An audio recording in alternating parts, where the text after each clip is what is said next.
Très chers tous, c'est un privilège et c'est un honneur pour moi de m'adresser à vous. En effet, c'est la journée que le Seigneur a faite, alors nous allons nous réjouir et être heureux en ce jour. Aujourd'hui, Dieu a mis dans mon cœur des choses que je considère être importantes. Il est important que nous ayons des nations fortes. Il est important que les hommes et les femmes puissent vivre comme des frères. Il est important que la justice règne. Il est important que le bon sens soit établi parmi nous. Mais ces choses ne sont pas innées. Ces choses ne sont pas acquises automatiquement, mais elles sont transmises de génération en génération.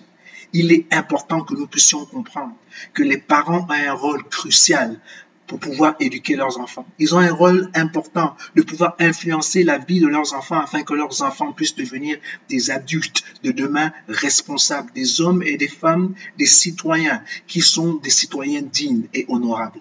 Il est important que les parents puissent le comprendre et il est important que les parents le fassent avec l'aide du Saint-Esprit. Et donc aujourd'hui, j'aimerais pouvoir parler d'un sujet qui est très important. Si je dois donner un titre à ce message, j'aimerais tout simplement l'intituler « Joseph ou la culture d'une bonne éducation qui sauve ». Et j'aimerais me baser sur plusieurs versets.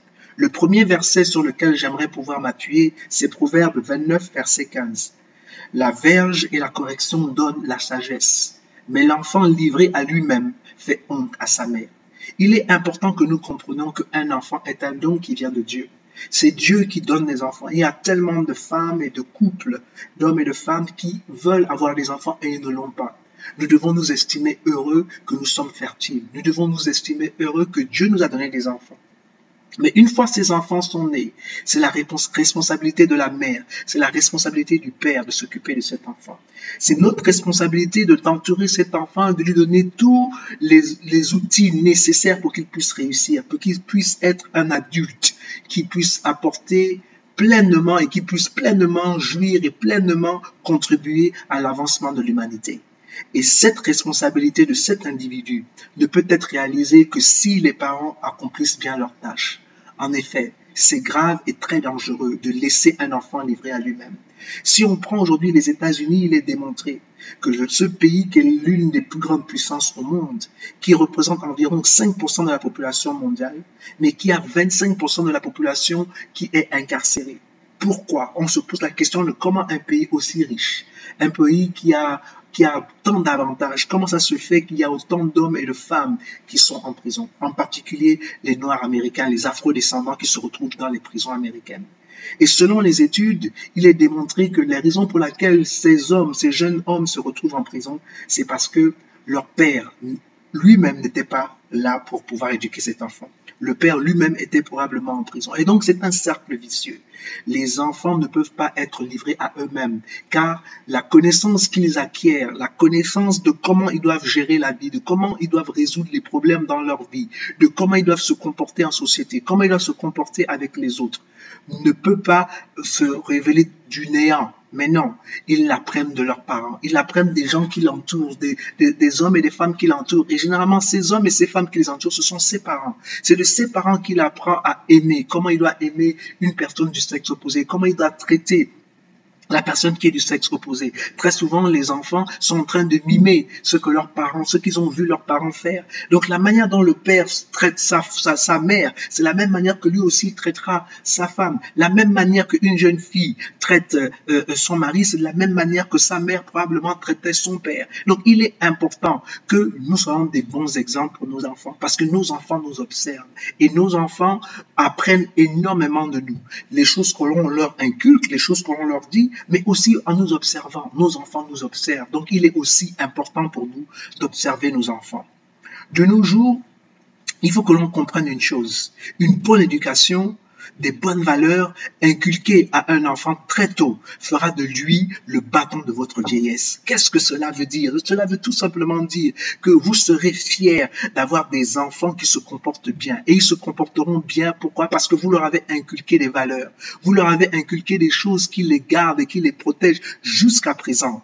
Il est important que les parents puissent éduquer leurs enfants, puissent supporter leurs enfants et faire en sorte qu'ils mettent tout à leur disposition pour que que leurs enfants puissent réussir.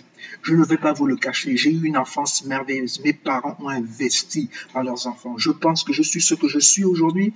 Mike est ce qu'il est aujourd'hui. Christelle est ce qu'elle est aujourd'hui. Natacha est ce qu'elle est aujourd'hui à cause de nos parents. Nos parents, de manière avec beaucoup de sacrifices, ont tout fait. Je sais que très souvent, ils ont même nié leur propre bien-être pour s'assurer que chacun de nous avons le maximum d'opportunités pour pouvoir réussir.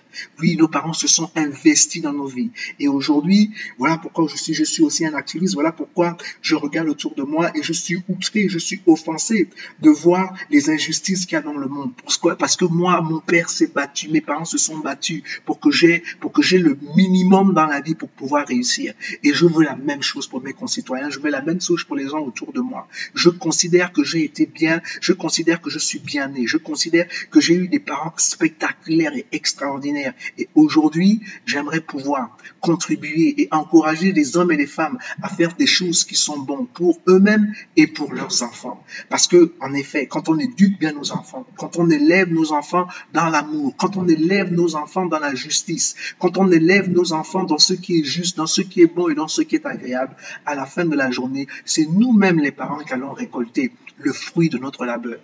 Oui, il est difficile d'élever un enfant. Mais aucun enfant n'a demandé de venir sur la terre. Tous les enfants qui sont ici sont venus parce que des hommes et des femmes se sont mis ensemble et ont décidé de créer cet être, de faire cet être. Et même si cet enfant n'était pas quelque chose qui était planifié, le fait que vous avez fait ce qui produit des enfants et que cet enfant est maintenant là, c'est votre responsabilité de vous occuper de cet enfant. C'est votre responsabilité de faire tout pour que cet enfant réussisse et de créer un environnement pour qu'il puisse être le meilleur de lui-même. Oui, de nos jours, trop de parents ont démissionné de leur responsabilité d'inculquer les bonnes valeurs à leurs enfants. On va encore faire comment, dit-on.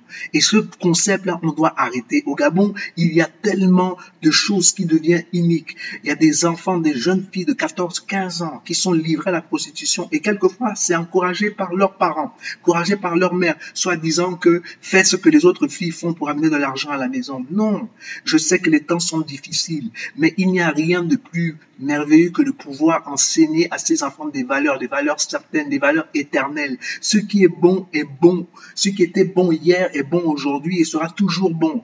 Et ce qui est mauvais hier sera toujours mauvais aujourd'hui, sera toujours mauvais. Il est important que l'on encadre nos enfants. Il est important que nous puissions aimer nos enfants et créer cet environnement pour faire d'eux des bons citoyens. Et vraiment, c'est ça, c'est ce à quoi je veux vous appeler aujourd'hui. Je veux vous encourager à faire de notre mieux, afin que nous puissions élever nos enfants dans la crainte de Dieu et que nous puissions élever nos enfants afin qu'ils puissent pouvoir s'épanouir dans les sociétés dans lesquelles ils vivent, dans le pays dans lequel ils vivent. Et ça, c'est le rôle des parents. Et les parents ne peuvent pas rejeter ce droit-là que Dieu lui-même leur a donné, ce droit de pouvoir influencer la vie de vos enfants. C'est un droit que Dieu vous a donné. Dieu vous a donné ses enfants et c'est votre responsabilité de s'occuper de tous ces enfants-là. Cette idée de on va encore faire comment, on doit bannir de cela de notre langage, car nous devons nous occuper de nos enfants. Dans Proverbe 22, verset 6, la Bible dit que si on instruit l'enfant selon la voie qu'il doit suivre, et quand il sera Dieu, il ne s'en détournera pas. Il est important de pouvoir éduquer nos enfants quand ils sont jeunes, pas attendre quand ils sont adolescents. Mais non, c'est quand ils sont jeunes qu'on doit tout faire, qu'on doit les apprendre, qu'on doit leur faire comprendre qu'il y a un Dieu et que ce Dieu doit être leur Dieu, le créateur du ciel et de la terre. On doit leur apprendre à craindre Dieu, à aimer Dieu, à chercher Dieu. Et ils doivent nous voir, nous-mêmes, les parents, avoir la crainte de Dieu et de nous humilier devant Dieu et de rester dans la présence de Dieu. Et quand on a des problèmes, de rentrer dans la présence de Dieu, nos enfants à un bas âge ont besoin de voir cela afin de développer eux aussi cette relation. Donc le Dieu que leurs parents leur ont introduit, ce Dieu-là doit devenir aussi leur Dieu à eux. Mais si vous-même, les parents, vous rejetez Dieu, mais eux, ils vont accepter Dieu comment? Donc, il est important pour nous, les parents, de pouvoir instruire nos enfants pendant qu'ils sont jeunes, car la Bible est claire. Quand ils grandiront, ils ne se détourneront point de cela. Oui, mes parents, très tôt, le concept de Dieu dans la famille, moi, je me rappelle que j'étais très jeune, que le concept de Dieu a toujours été là. Je me rappelais quand il y avait des crises dans la maison, qu'il y avait des difficultés dans la maison, papa réunissait tout le monde et on se mettait à genoux et on priait, on invoquait Dieu. Et donc très tôt j'ai appris à faire confiance à ce Dieu-là. J'ai appris que quand il y a des problèmes qui nous dépassent, quand il y a des choses que l'on ne comprend pas, quand il y a des choses que l'on ne sait pas comment on peut résoudre, je savais que je peux aller chez le Dieu dont mon père est le Dieu de mon père. Je sais que je pouvais aller chez le Dieu que mon père, à qui mon père le parle, à qui mon père communique, afin de pouvoir décanter la situation. Et donc j'ai grandi comme ça. Et bien entendu, papa était un homme qui à chaque fois nous inculquait beaucoup de sagesse. Il nous parlait, il nous conseillait constamment. Et donc, quand j'avais 17, 18 ans, 19 ans et que j'ai quitté la maison pour aller en France pour faire mes études, il y a des moments où je voulais faire des choses avec des amis qui m'encourageaient à faire certaines choses. Quand bien même mon père n'était pas là avec moi en France, puisqu'il était au Gabon et moi j'étais à Paris en France, je pouvais entendre la voix de mon père qui me disait ça tu peux pas faire, ça il faut pas faire. Quand tu es avec les gens, tu ne te comportes pas ainsi, tu ne te comportes pas comme ça. Et à cause de la parole, les paroles que mon père m'a inculquées, à cause de ce que mon père me disait et à cause de l'éducation que mon père et mes parents m'ont donnée, je voulais la vérité. J'avais le courage de désister. À la dernière minute, je disais à mes amis, je ne peux pas faire ceci, je ne peux pas faire cela, à cause de l'éducation que j'ai reçue. Pourtant, mes parents n'étaient pas là, donc j'aurais pu faire ce que je veux faire quand je veux le faire, mais ma conscience ne me le permettait pas, car le fondement que mes parents m'ont donné était fort. Et aujourd'hui, quand je suis persécuté, quand les gens me calomnient, quand les gens m'insultent, quand les gens veulent m'humilier, mon premier instinct est de répondre et de faire ce qu'on appelle les clashs. Mais je ne le fais pas. Pourquoi? À cause de l'éducation que mes parents m'ont donnée. Mon père m'a toujours dit qu'on ne répond pas par la violence, par la violence. La haine ne peut pas chasser la haine, mais l'amour peut chasser la haine. Il m'a toujours dit que les ténèbres ne chassent jamais les ténèbres, mais que la lumière chasse les ténèbres. Et donc, je m'ajuste. Et donc, quand même je suis confronté à un certain nombre de choses, je peux toujours entendre la voix de mon père me parler. Je peux toujours entendre la voix de Dieu. Et quand c'est compliqué, c'est vers lui que je me pense. J'appelle mon père, on en parle, mais mon dernier recours, c'est Dieu. Je vais vers Dieu, le même Dieu que j'ai vu, le même Dieu. Je vais chez le même Dieu où j'ai vu mon père aller. Mon père lui-même aller vers Dieu pour demander à Dieu de décanter cette situation. Et moi, maintenant, en tant qu'adulte, quand je suis dépassé, je fais la même chose, j'ai les mêmes réflexes. Donc, il est important, en tant que parents, de pouvoir éduquer nos enfants et de pouvoir inculquer notre foi à nos enfants et d'inculquer nos valeurs à nos enfants, afin que quand ils sont adultes, ils soient fermes et ils ne soient pas facilement corrompus. Aujourd'hui, nous avons toute une génération d'hommes et de femmes qui sont corrompus parce que justement la base n'est pas forte. Parce que les parents ont pensé que quand ils avaient de l'argent, ce qui était important, c'est de vivre pour eux et donner le strict minimum à leurs enfants. Alors qu'en fait, ils auraient dû faire le contraire. Et voilà maintenant que dans le pays, il ne suffit que de quelques centaines de millions ou peut-être même quelquefois quelques centaines de milliers de francs, que les gens sont prêts à tuer mère et enfants, sont prêts à vendre leurs meilleurs amis, sont prêts à dire n'importe quoi et faire n'importe quoi. Et donc, il est important que nous revenons à la source, que nous revenons au béaba et que nous revenons à nos valeurs qui font de nous qui nous sommes. Si nous voulons que nos nations, si nous voulons que le Gabon puisse être un pays qui rayonne, un pays qui prospère, il est important que l'on revienne à nos valeurs parce qu'on s'est perdu. Et l'argent ne résout pas tous les problèmes. L'argent est une solution, mais l'argent ne résout pas les problèmes. Il est important que nous ayons des valeurs. Il est important que nous sachions comment vivre en société, que nous sachions comment nous respecter les uns les autres. Et cela s'enseigne à la maison, pas à l'école, c'est à la maison. C'est à la maison avec papa et maman que l'enfant a besoin d'entendre le béaba du civisme. C'est à la maison que l'enfant a besoin de comprendre comment on se comporte avec les gens. C'est à la maison que l'enfant doit comprendre comment un jeune garçon se comporte en face d'une jeune fille et comment une jeune fille se comporte en face d'un jeune garçon. Quelles sont les choses qu'ils peuvent faire, quelles sont les choses qu'ils ne peuvent pas faire. Il y a un moment pour faire certaines choses, il y a des moments où on ne fait pas certaines choses. Quand on est jeune, il y a des choses qu'on ne touche pas, il y a des choses qu'on ne fait pas, des choses qu'on ne dit pas. Mais quand on est adulte, il y a des choses auxquelles nous sommes exposés. Tout cela, l'enfant a besoin de savoir cela. Et les meilleures personnes de pouvoir éduquer les enfants, ce sont les parents. On ne peut pas seulement laisser les écoles éduquer nos enfants. Nous, les parents, nous devons inculquer nos enfants. Nous devons pouvoir léguer nos valeurs, léguer ce qui est au plus profond de nous-mêmes, pour pouvoir donner la possibilité à nos enfants de pouvoir être le meilleur de ce qu'ils doivent être. Et cela est important. Oui, c'est très important. Et j'aimerais tout simplement dire que nous devons instruire nos enfants.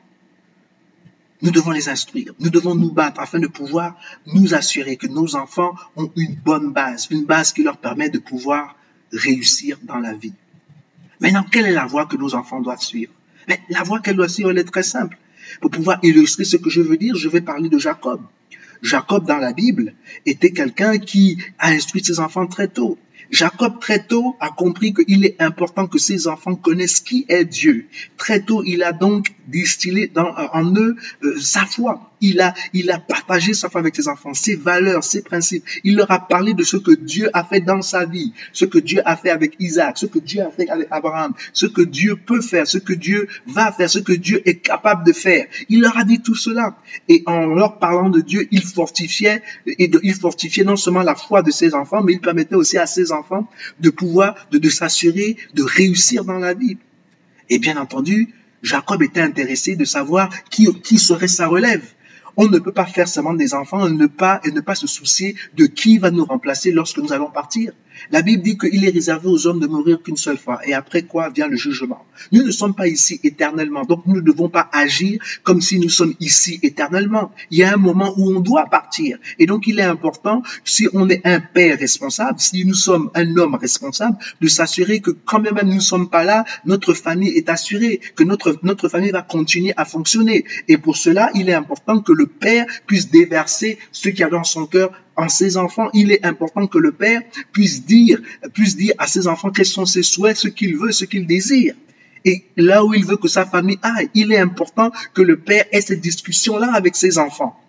Et bien entendu, il doit être capable de pouvoir repérer qui a l'aptitude de pouvoir diriger, de pouvoir gouverner, de pouvoir amener sa famille à de bons ports, de pouvoir s'occuper de sa femme qui est notre mère et de s'occuper des autres frères qui sont ses enfants aussi. Et je suis convaincu que donc en faisant dans ce processus-là, Jacob a découvert que Joseph avait des talents, que Joseph avait de l'aptitude de pouvoir diriger sa famille. Mais Joseph était le 11e. Donc ce n'est pas tellement une question d'aîné, une question de qui est le premier ou qui est le dernier, c'est une question d'aptitude. C'est-à-dire qui est capable de pouvoir permettre à la famille de mieux, de garder la cohésion de la famille, de garder la famille unie, de garder la famille de telle manière que cette famille-là ne se disloque pas. Parce que très souvent, on se rend compte dans les familles aujourd'hui que quand le père ou la mère disparaît, les familles se divisent. Et les familles ne doivent pas se diviser, au contraire, elles doivent s'unir davantage, elles doivent être comme elles doivent s'unir davantage et elles doivent lutter pour le bien commun de la famille et de pouvoir perpétuer le nom du père. Il est important de le faire, mais pour cela, ça ne peut pas être quelqu'un qui n'est pas capable, ça doit être quelqu'un qui doit être capable de pouvoir prendre soin de sa famille, de pouvoir prendre soin de la famille de son père. Et donc, Jacob, très tôt, parce qu'il connaissait les principes spirituels, il a inculqué, il a instruit ses enfants.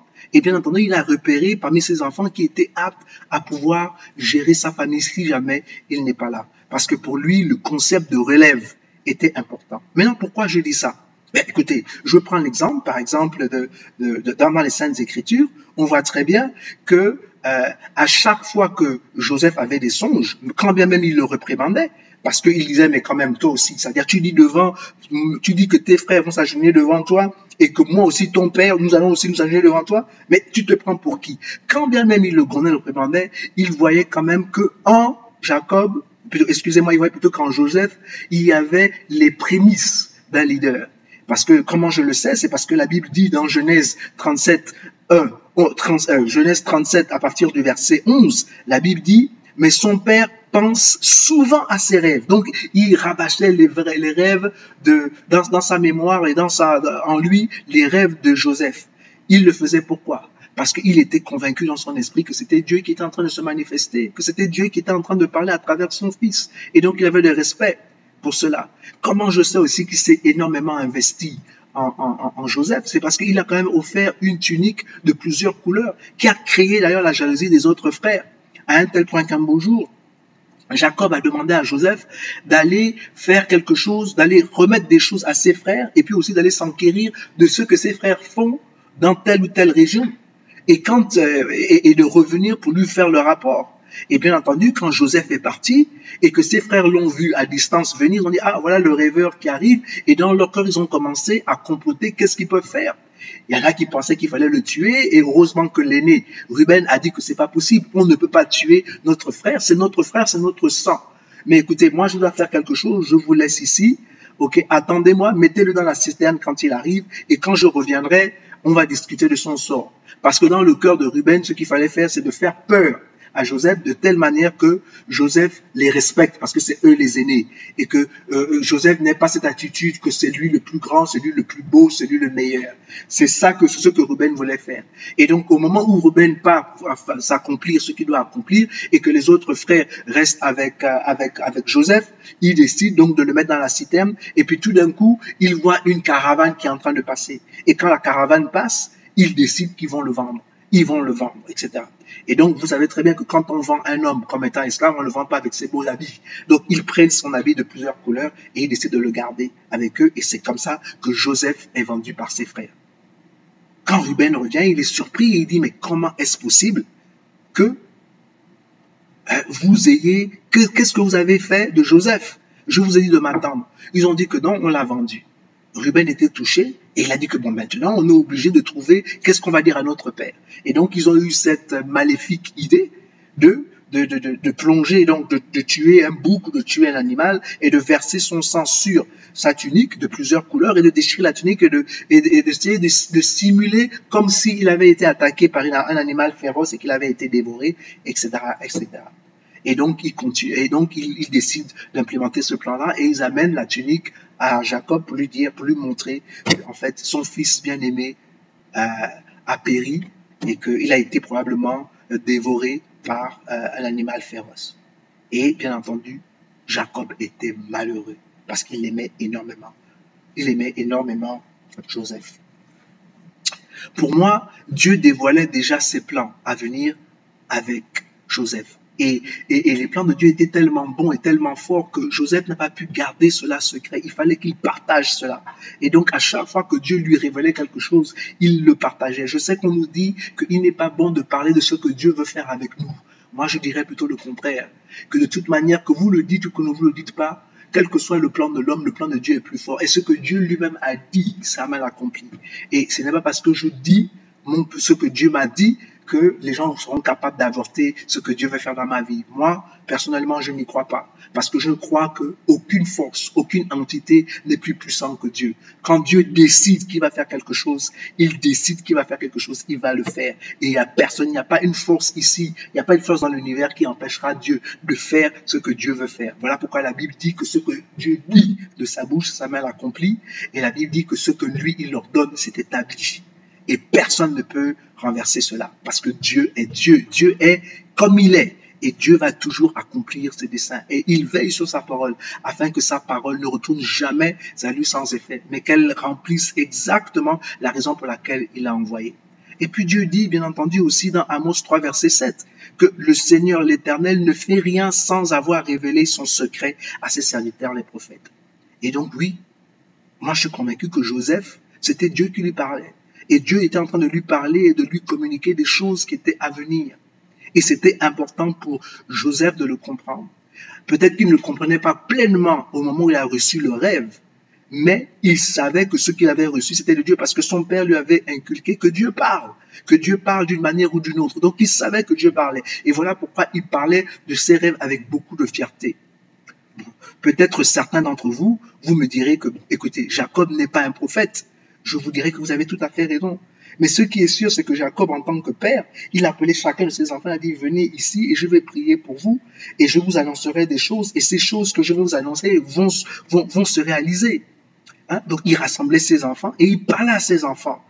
Jacob parlait à ses enfants. Jacob bénissait ses enfants. En tant que père, il avait cette autorité-là. Il avait l'autorité d'influencer la vie de ses enfants. Et c'est ce que nous devons faire aussi. Nous devons prier pour nos enfants. Nous devons parler à nos enfants. Nous devons éduquer nos enfants. Nous devons transmettre nos valeurs à nos enfants. Cela est important si nous voulons faire d'eux des hommes et des femmes qui puissent avoir non seulement du poids dans la société, mais qui puissent être dignes et qui puissent être respectés et des hommes de valeur. Parce que nous avons inculqué nos valeurs à nos enfants. Cela est très, très, très important. Okay? Et il est important pour nous d'avoir une alliance. La raison pour laquelle Jacob est en train de parler de Dieu à ses enfants, c'est parce qu'il a une alliance avec Dieu. Et cette alliance n'a pas commencé avec lui. Elle a commencé avec Abraham. N'oublions pas que Dieu est le Dieu d'Abraham, d'Isaac et de Jacob. Donc, non seulement il transmet le Dieu, la connaissance qu'il a de Dieu à ses enfants, mais il est aussi en train de leur dire que ce Dieu-là, lui aussi a été transmis par son père, qui a été transmis par Abraham. Donc, en fait, ce Dieu-là qui a béni sa famille, béni de génération en génération, que Dieu a été bon pour lui et que s'ils s'attendent à ce que Dieu soit bon pour eux, il faut qu'ils le connaissent. C'est ce que Jacob est en train de transmettre à ses enfants. C'est ce que Jacob est en train de dire à ses enfants. C'est ce que Jacob est en train d'encourager ses enfants à comprendre. Que s'ils veulent réussir, il faut qu'ils soient sous cette alliance-là sur laquelle lui-même il est. Et que aujourd'hui il est ce qu'il est parce que justement Dieu a sa main sur lui. Et que si eux, ils veulent être aussi tout ce qu'ils doivent être, ils ont besoin d'avoir Dieu dans leur vie. Et que ce que lui, il est en train de faire pour eux, il devrait le faire aussi pour leurs enfants. Et leurs enfants devraient le faire aussi pour les enfants de leurs enfants, et ainsi de suite. Et c'est ainsi que la Bible dit que Dieu bénit des familles de génération en génération. Dieu bénit des familles de génération en génération. Il ne faut pas oublier que Dieu est le Dieu d'Abraham, d'Isaac et de Jacob. C'est-à-dire que Dieu ne veut pas seulement s'arrêter à nous. Nous, les parents, on connaît Dieu. C'est notre rôle de pouvoir inculquer, de pouvoir transmettre ce Dieu, le Dieu qui a été si bon, mon Dieu, de le transmettre, c'est-à-dire de parler de ce Dieu à nos enfants de telle manière que nos enfants aussi arrivent à la conclusion que ce n'est pas seulement le Dieu de papa, ce n'est pas seulement le Dieu de maman, mais c'est mon Dieu aussi. Parce que nous leur avons montré la voie, nous avons montré comment ils peuvent être en contact avec ce Dieu-là. Et maintenant qu'on leur a peut-être encore, eux-mêmes, ils découvrent dans leur propre vie ce que Dieu peut faire. On leur dit ce que Dieu a fait dans notre vie, mais c'est à eux de découvrir aussi leur Dieu, c'est à eux de développer leur relation avec Dieu. Donc on peut les amener jusqu'à un point, mais il y a un point où eux-mêmes, ils doivent marcher avec Dieu, eux-mêmes, ils doivent découvrir Dieu, eux-mêmes, ils doivent être intimes avec Dieu, ils doivent connaître Dieu, car la Bible dit que seuls ceux qui connaissent leur Dieu feront des grands exploits. Nous devons connaître Dieu si nous voulons faire des grandes choses dans ce monde-là. Il est important, il est crucial que cette alliance-là ne soit pas brisée, mais qu'elle continue de génération en génération. Oui, le Créateur du ciel et de la terre, le Père de notre Seigneur Jésus-Christ, le grand Dieu d'Israël. C'est de ce Dieu-là que je parle. C'est ce Dieu-là que nous devons pouvoir transmettre à nos enfants. Vous allez me dire, mais Franck, on dit bien le Dieu d'Israël. Mais écoutez, Dieu avait besoin de se manifester dans un peuple. Bon, il n'a pas choisi les Nienais, il n'a pas choisi les Pounous, il n'a pas choisi les éléphants. Il a ses raisons, mais cela ne veut pas dire qu'il n'aime pas les Nienais, qu'il n'aime pas les éléphants, les Pounous ou les Batékés ou bien, je ne sais pas moi, d'autres tribus dans le monde. Il a choisi de se manifester au milieu des Juifs, c'est tout. Mais le but, c'était de bénir toutes les nations de la terre. Et aujourd'hui, je ne suis pas juif, mais je bénis, je profite des bénédictions de ce que Dieu a prévu à ce peuple-là. Dieu, il fallait bien qu'il se manifeste quelque part. Donc, ne soyons pas focalisés sur le fait que c'est le Dieu d'Israël, que c'est le Dieu d'Abraham, d'Isaac et de Jacob. On aurait voulu que ce soit le Dieu de Mavungu, de Bibang ou bien de Renaud. Peu importe. Aujourd'hui, c'est mon Dieu. Je peux dire aujourd'hui que c'est le Dieu de Franck Joktan, et ça sera le Dieu de Victor Joktan, et ainsi de suite, et ainsi de suite. C'est mon Dieu. Je l'ai accepté, et parce que je l'ai accepté, il fait de moi son fils. La Bible est claire, la Bible dit que celui qui a le fils a la vie. Et la Bible dit que nous sommes co-héritiers de Christ, et nous sommes héritiers de Dieu. Donc peu importe d'où je viens, que je viens d'Asie, que je viens d'Afrique, des États-Unis, ou bien de l'Europe, je suis un enfant de Dieu parce que j'ai accepté Christ dans ma vie. Et cela est important. Et donc, je dois pouvoir inculquer cela à mes enfants aussi, pour qu'ils puissent jouir de toutes les bénédictions que Dieu, le Créateur du ciel et de la terre, a prévues pour chacun de nous. Et pour cela, il faut que l'on instruise nos enfants. Il faut que l'on communique à nos enfants ce que Dieu nous a donné. Vous voyez, nous devons instruire nos enfants au respect de cette alliance. Parce que le compromis n'est pas bon. Vous voyez, tuer un innocent n'est pas bon. La calomnie, la méchanceté gratuite, le vol, coucher avec la femme ou l'homme d'un autre et bien d'autres actes que vous connaissez Vous savez ce qui est juste. Si vous voyez votre enfant faire le contraire, dites-le lui. Il faut qu'on les corrige. Il faut qu'on apprenne à nos enfants que voler, c'est pas bien. Détourner de l'argent, c'est pas bien. Prendre de l'argent qui ne nous appartient pas, ce n'est pas un détournement simple, c'est du vol.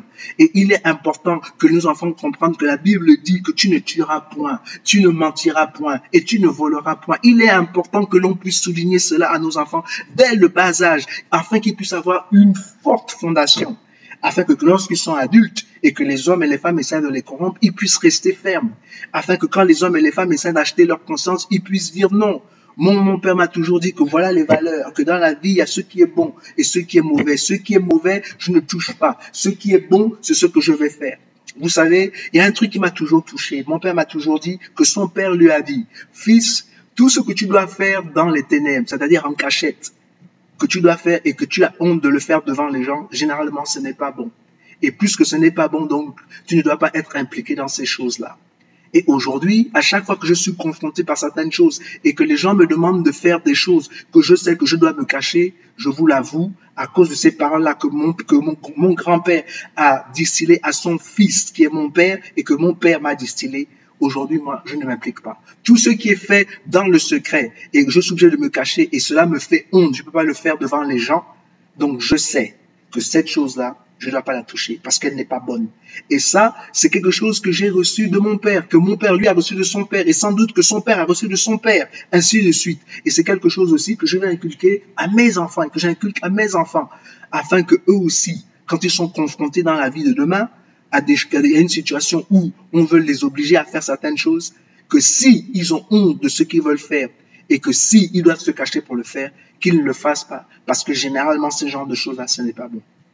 Donc, il est important pour nous que l'on arrête et qu'on puisse mettre de l'ordre dans nos maisons.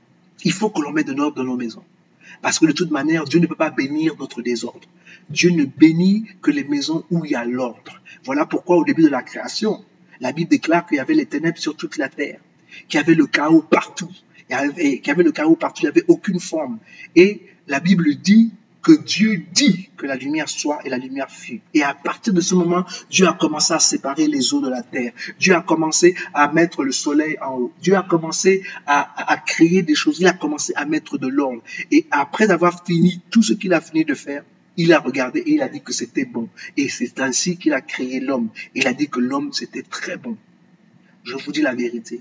Si nous voulons que Dieu agisse dans nos vies, si nous voulons que Dieu fasse des grandes choses dans notre vie, il est important pour chacun de nous, je dis bien, pour chacun de nous de mettre de l'ordre dans nos maisons. Et c'est notre responsabilité. Et cette responsabilité-là, on ne peut pas seulement la déléguer. C'est nous-mêmes, les parents, qui devons mettre de l'ordre dans notre famille. C'est nous qui devons mettre de l'ordre chez nos enfants et encourager nos enfants à mettre de l'ordre dans leur propre vie, même à un bas âge, afin que lorsqu'ils grandissent, ils désirent toujours mettre de l'ordre dans leur vie. Parce que ce qui était au départ un serpent, si on ne fait pas attention, si on ne corrige pas ce qui est en train de se passer, ce serpent va devenir un monstre. Ce serpent va devenir un dragon qui va écraser même les parents. Aujourd'hui, nous voyons des enfants qui parlent mal à leurs parents. Mais c'est une abomination, c'est une malédiction. La Bible dit que honore ton père et ta mère afin que tes jours s'allongent. Donc, si tu veux vivre longtemps, tu as intérêt à honorer ton père et ta mère. Et bien entendu, si tu ne veux pas vivre longtemps, donc n'honore pas ton père et ta mère et je peux t'assurer que tes jours vont s'écourter. Mais avoir ces jours allongés, c'est une bénédiction. C'est une bénédiction de vivre longtemps et de bien vivre longtemps. C'est une bénédiction qui vient de Dieu. La Bible dit que Dieu va nous satisfaire de longs jours. Mais si vous voulez que votre vie soit satisfaite de longs jours, mais vous devez donc honorer vos parents. Et les parents, vous devez faire en sorte que vos enfants vous honorent, que vos enfants vous respectent. Mais pour que vos enfants vous honorent et respectent, il faut absolument que vous aussi, vous soyez correct. Il faut que vous soyez en phase avec les valeurs et les principes de Dieu. Quand vous êtes en phase avec les valeurs et les principes de Dieu, mais bien entendu, que vos enfants, puisque c'est ce qu'ils voient, eux aussi, ils vont appliquer et ils vont vous honorer. Il est important. Et afin que les jours de vos enfants aussi soient longs. Éphésiens 6, verset 4 dit, « Et vous, pères, n'irritez pas vos enfants, mais élevez-les en les corrigeant et en les instruisant selon le Seigneur. » Il est important d'éduquer nos enfants selon Dieu. Il est important. Il est important de le faire. C'est notre devoir en tant que parents. C'est notre devoir en tant que chrétiens, mais aussi en tant que parents. Nous devons tout faire pour pouvoir donner une bonne éducation à nos enfants. Nous devons tout faire pour créer un environnement qui soit bon pour que nos enfants puissent prospérer, que nos enfants puissent être le meilleur d'eux-mêmes. Ça, c'est notre responsabilité. C'est notre responsabilité. Nous devons tout faire pour que nos enfants soient une source de bénédiction, non seulement pour nous-mêmes, mais qu'ils soient une bénédiction pour eux-mêmes et pour les autres. La Bible dit dans Galates 6, verset 7, « Ne vous y trompez pas, on ne se moque pas de Dieu. Ce qu'un homme aura semé, il le moissonnera aussi. » On ne se moque pas de Dieu. Les bonnes valeurs que Jacob avait inculquées à Joseph, c'est ça qui l'a sauvé. Et non seulement ça l'a sauvé, mais ça permet aussi de sauver toute la famille de Jacob. Joseph a été vendu, certes, mais quand il a été vendu en Égypte, il est parti avec les valeurs que son père l'a inculquées. Donc toutes les difficultés qu'il a rencontrées là-bas en Égypte, tous les problèmes qu'il a rencontrés en Égypte, il entendait la voix de son père, comme moi j'entendais la voix de mon père à Paris lorsque mon père était au Gabon. Il est important pour nous d'inculquer les choses à nos enfants, des choses qui sont éternelles, des valeurs qui ne tarissent point, afin que quand ils sont en difficulté, ils puissent entendre vos voix et puissent toujours faire ce qui est juste. Car la Bible est claire, devant toi je mets la vie ou la mort, choisis la vie et tu vivras. La vie est un choix. La vie c'est un choix. Mais pour pouvoir choisir, là, il faut avoir des éléments qui nous permettent de choisir. Et si on nous a inculqué des choses qui sont spirituelles et des valeurs, c'est facile pour nous de choisir lorsqu'on nous présente le mal et le bien, de toujours choisir le bien. Mais si vous laissez les enfants être livrés à eux-mêmes, donc ils feront ce qu'ils veulent comme ils veulent quand ils veulent. Et là, on crée des problèmes même dans la société. Maintenant, quelles étaient ces valeurs? Les valeurs, l'une d'elles, c'était la connaissance de Dieu. C'est-à-dire que Jacob a tout fait pour que ses enfants connaissent son Dieu. Et son but, c'était que non seulement ils connaissent son Dieu, mais que son Dieu devienne le Dieu de ses enfants et que chacun de ses enfants puisse dire que c'est aussi mon Dieu. C'était ça le rôle aussi de Jacob, de transmettre sa connaissance, sa foi à ses enfants, à un tel point que ses enfants aussi arrivent à la conclusion que Dieu est aussi leur Dieu. La Bible est claire, la Bible dit que méchants comme nous sommes, nous les parents, nous savons donner des bonnes choses à nos enfants, à plus forte raison Dieu. Même un père qui est méchant, un père qui n'a aucune valeur, généralement quand son enfant est malade, il fera tout pour essayer de sauver la vie de son enfant. Il fera tout pour amener son enfant voir un docteur pour que son enfant se porte mieux. Ça, c'est naturel. Donc, par conséquent, pourquoi ne pas donner ce qu'il y a de meilleur, ce qu'il y a d'éternel, ce qui ne va jamais se tarir à nos enfants? Nous ne pouvons pas négliger la vie spirituelle de nos enfants. Oui, nous devons investir dans leur éducation. Oui, nous devons tout faire pour les encourager à trouver un métier.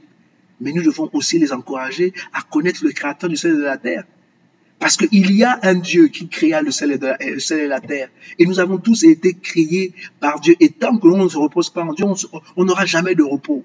Et la vérité, c'est que en nous, nous avons tous cette particularité que si Dieu ne touche pas, nous ne serons jamais satisfaits. Et voilà pourquoi nous avons des hommes et des femmes qui sont en train de se morfondre dans l'alcool, qui sont en train de se morfondre dans le sexe, qui sont en train de se morfondre dans la drogue, tout simplement parce qu'ils sont vides. Mais la vérité, c'est que s'ils rentrent dans la présence de Dieu, même s'ils sont vides, Dieu va les remplir. Il faut dire cela à nos enfants, c'est ça la vérité. Il y a des hommes et des femmes qui, pour des raisons X ou Y, sont brisés par la vie. C'est-à-dire, ils ont été brisés, ils ont été déçus par les hommes. Il est important pour nous de leur dire que quand ils rentrent dans la présence de Dieu, Dieu est capable de restaurer, Dieu est capable d'arranger tout ce qui a été brisé en eux et de permettre à toutes ces pièces qui ont été brisées de revenir et de reformer un. Dieu est capable de le faire et on a besoin de dire cela à nos enfants, qu'ils ne marchent dans ce monde-là pas seuls. Il y a un Dieu qui veille sur eux. Il y a un Dieu qui ne veut que leur bien. Il y a un Dieu qui a un plan, qui a un projet de paix et non de malheur pour eux et qui ne sont pas obligés de faire n'importe quoi, n'importe comment pour pouvoir réussir dans la vie, mais qu'ils peuvent marcher dans l'intégrité, ils peuvent marcher dans la dignité et réussir et prospérer. C'est nous, en tant que parents, qui devons inculquer cela à nos enfants. Et bien entendu, notre valeur, c'est l'obéissance à son père. Nous devons faire comprendre aux gens, à nos enfants, qu'il est important d'être obéissant. Il est important d'obéir à ses parents. Parce que normalement, des parents qui sont normalement constitués, des parents qui sont normaux, devraient vouloir que le bien pour leurs enfants. Donc, les parents ne peuvent pas demander à leurs enfants des choses qui ne sont pas bonnes pour eux. Maintenant, il y a des exceptions. Il y a des enfants à qui les parents demandent de faire des mauvaises choses. Mais ça, ce sont des exceptions. Moi, je ne parle pas ici des exceptions, je parle des généralités. Généralement, les parents veulent du bien pour leurs enfants. Donc, quand les parents s'adressent à vous, les enfants, il est important pour vous de vous incliner, d'écouter papa et maman, parce que papa et maman généralement ne peuvent pas vouloir ce qui est mauvais pour vous. La Bible est claire, la Bible dit que méchants comme nous sommes, nous savons donner des bonnes choses à nos enfants à plus forte raison de Dieu. Donc Dieu lui-même sait que même les parents qui sont mauvais veulent donner des bonnes choses à leurs enfants. Donc il est important pour vous, les enfants, d'écouter généralement vos parents, parce que ce que vos parents veulent pour vous, c'est ce qui est le bon. Et donc, on a vu que Jacob a appelé Joseph pour aller s'enquérir à propos de ses frères. Dans Genèse 37, à partir du verset 13 jusqu'au verset 14, la Bible dit, Israël dit à Joseph, tes frères font paître les troupeaux à Séchem. Va, je veux t'envoyer vers eux. Joseph répondit, j'y vais. Son père lui dit, va voir comment se portent tes frères et comment vont les troupeaux. Tu m'en rapporteras des nouvelles. Il envoya donc depuis la vallée d'Hébron et Joseph se rendit à Séchem. Joseph n'a pas cherché à comprendre que papa, pourquoi tu m'envoies? Tu sais très bien que là, à chaque fois que son milieu, il me jette. Non, tout de suite, il a su que son père, ce qu'on peut lui demander, ce n'était pas quelque chose pour lui faire mal, mais c'est quelque chose de bien. Il l'a envoyé pour voir son fils, pour voir les autres fils et s'enquérir de ce qu'il faisait. Bon, la vérité, c'est que, sans s'en rendre compte, Jacob était en train de dire au revoir à son fils parce qu'il allait être vendu en Égypte. Mais le point que je veux souligner ici, c'est l'obéissance de Joseph à son père. Et si nous voulons réussir en tant qu'enfants, nous devons apprendre à obéir à nos parents. Nous devons apprendre à obéir à nos parents. Car la Bible est claire. Si on honore nos parents, alors nos jours vont s'allonger. C'est le seul commandement qui est suivi d'une promesse. Et bien entendu, le travail. Le travail paye toujours. Vous ne pouvez pas vous attendre à avoir énormément d'argent en ne faisant rien et vouloir avoir beaucoup d'argent très rapidement. Non, c'est pas comme ça que le monde fonctionne. Il nous faut travailler. Le travail est une valeur. Il nous faut travailler. Et il n'y a pas de faux métiers. Il n'y a pas de petits métiers. Tous les métiers, l'essentiel, c'est de gagner humblement et de gagner dignement sa vie sans se compromettre et de garder sa dignité. Et donc, le travail, c'est important. La Bible dit que nous travaillerons que nous mangerons à la sueur de notre front. Donc, si nous voulons manger, il nous faut travailler. La Bible dit dans Genèse 39, à partir du verset 2 jusqu'au verset 3, l'Éternel fut avec Joseph de sorte qu'il réussissait ce qu'il entreprenait. Il demeurait dans la maison de son maître égyptien. Celui-ci remarqua que l'Éternel était avec Joseph et faisait prospérer tout ce qu'il entreprenait. Oui, Dieu fait prospérer le travail que tu fais. C'est-à-dire que tu ne peux pas rester dans un endroit figé et ne rien faire et t'attendre à ce que Dieu te bénisse. Non, Dieu prospère tout ce que tu entreprends. Parce que Dieu est avec toi. Mais il te faut travailler. C'est une valeur. C'est comme ça que Dieu nous bénit. Dieu nous bénit à travers le labeur, le fruit de notre labeur. Dieu nous bénit à travers ce que l'on fait. Dieu nous bénit à travers les actions que nous posons. À chaque fois que nous travaillons, le travailleur mérite un salaire. Peu importe, peu ou beaucoup. Ce qui est sûr, c'est que Dieu est capable de multiplier. Mais Dieu ne va pas multiplier le néant. Il faut lui apporter quelque chose. Donc, vous devez faire quelque chose pour que Dieu puisse vous bénir. C'est pas que Dieu ne peut pas le faire, mais Dieu ne peut pas aussi encourager la paresse. Une autre valeur dont j'aimerais pouvoir parler, c'est l'intégrité. Il est important pour nous d'être des hommes et des femmes intègres, d'être des hommes et des femmes d'intégrité. Il est important que lorsque l'on dit quelque chose, que les gens puissent comprendre que ce que Joktan a dit, il le fera. Il est important que mon oui soit oui et que mon non soit non. Il est important que les gens sachent que quand ils dealent avec moi et quand on parle ensemble, que ma parole vaut de l'or, c'est-à-dire que ma parole est quelque chose qui pèse. Que si je dis quelque chose, je vais le faire. L'intégrité est importante. On ne peut pas vivre dans une société où les hommes et les femmes ne sont pas intègres. C'est-à-dire qu'aujourd'hui, tu dis quelque chose et puis demain, tu dis le contraire de ce que tu as dit hier.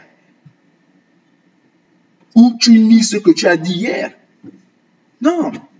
Il nous faut être des hommes intègres. Dans Genèse 39, à partir de verset 7 jusqu'à 10, la Bible dit, après ces événements, la femme de son maître porta les yeux sur lui et lui dit, couche avec moi. Mais il refusa et dit à la femme de son maître, mon maître ne me demande compte de rien dans la maison. Il m'a confié tous ses biens. Lui-même n'a pas plus d'autorité que moi ici et il ne m'a rien interdit, excepté toi, parce que tu es sa femme. Comment commettrais-je un acte aussi mauvais et pécherais-je contre Dieu? Jour après jour, elle revenait à la charge. Mais Joseph ne voulait pas l'écouter, refusant de coucher à côté d'elle et d'être avec elle. Vous voyez, cela s'est passé pendant plusieurs temps. Et donc, Joseph aurait pu céder. Parce que c'est elle qui est venue vers lui, c'est pas Joseph qui est allé vers elle. Et il aurait pu, avec elle, cacher cette histoire-là. Mais non. Il savait très bien que non seulement, s'il touchait la femme de Potiphar, non seulement il violait des principes spirituels, donc non seulement il était en porte-à-faux avec Potiphar aussi, mais il était aussi en porte-à-faux avec Dieu, et ça, il ne pouvait pas se le permettre. Pourquoi? Parce que son père lui a dit que dans la vie, on ne peut pas faire des choses qui sont contre la volonté de Dieu dans notre vie. L'intégrité est importante et il savait que son maître avait confiance en lui. Voilà pourquoi Potiphar laissait Joseph dans sa maison. Parce qu'il savait très bien que Joseph ne ferait rien avec sa femme. Il avait confiance en Joseph. Et c'était important pour Joseph de ne pas trahir cette confiance. C'était important pour Joseph de ne pas trahir cette confiance. Et donc, il est important pour nous que ces valeurs-là puissent être inculquées des parents aux enfants. L'intégrité est importante. L'intégrité, là où il règne l'intégrité dans une nation, c'est cette nation qui va prospérer. La bourse fonctionne parce qu'il y a un minimum d'intégrité.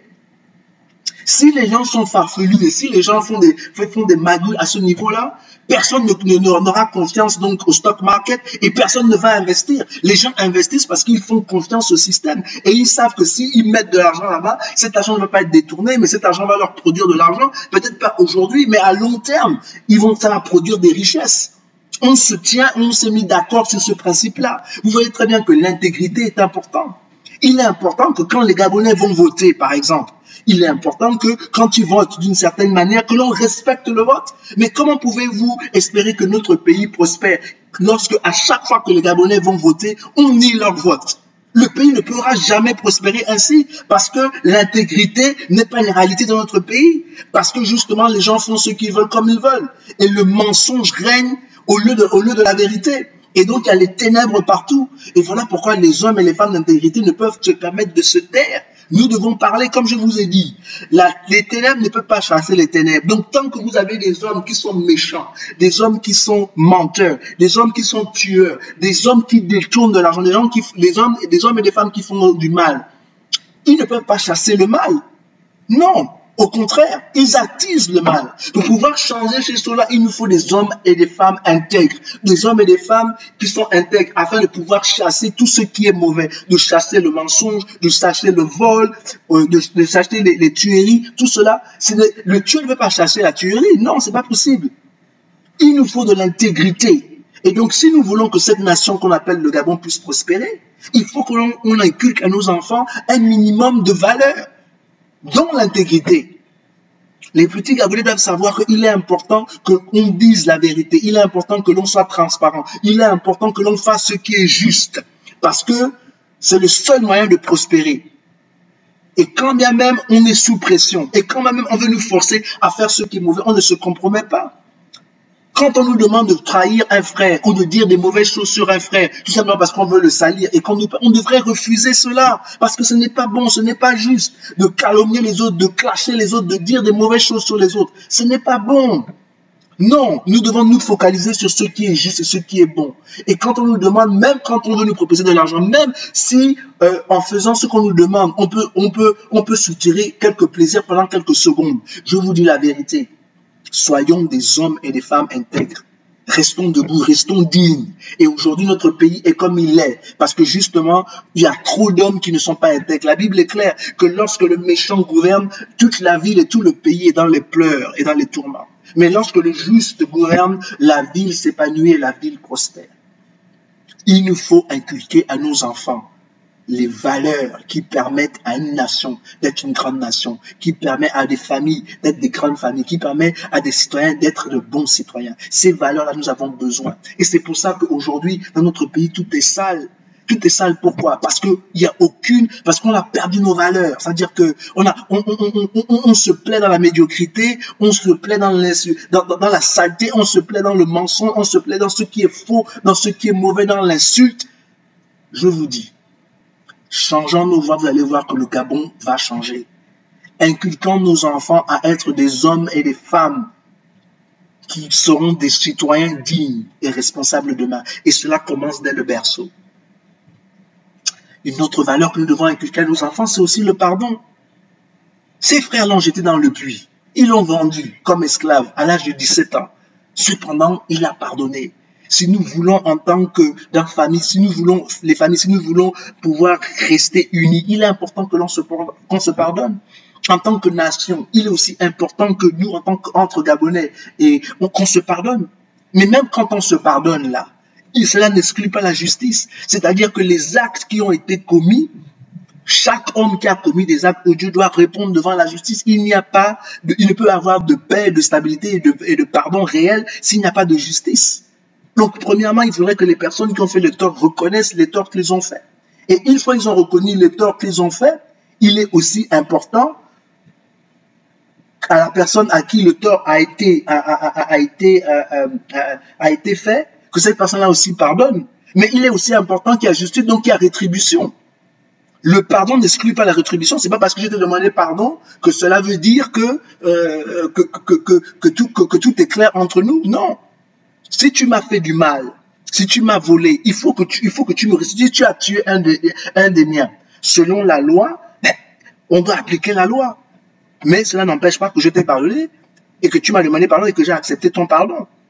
Donc, il nous faut absolument inculquer des valeurs à notre jeunesse, des valeurs à nos enfants, si nous voulons vivre bien et si nous ne voulons pas nous autodétruire. Toute société où les gens font ce qu'ils veulent, comme ils veulent, où il n'y a pas de valeurs, où les valeurs ne sont pas exaltées, où les parents ont abdiqué l'éducation de leurs enfants, je vous dis que ces sociétés-là sont des sociétés qui sont appelées à être détruites. Et l'histoire est notre témoin. Sodome et Gomorrhe, il n'y avait plus de moralité dans ces villes. Et parce qu'il n'y a plus de moralité, la ville a été détruite par le feu. L'Empire romain, il n'y avait plus d'intégrité, c'est-à-dire les gens faisaient n'importe quoi, n'importe comment, n'importe où. Cet empire, malgré sa puissance, s'est écroulé. C'est un phénomène qui est naturel, c'est un phénomène qui est normal. Donc, je ne veux pas être très long aujourd'hui, je voulais juste pouvoir discuter, c'est ce qui était dans mon cœur.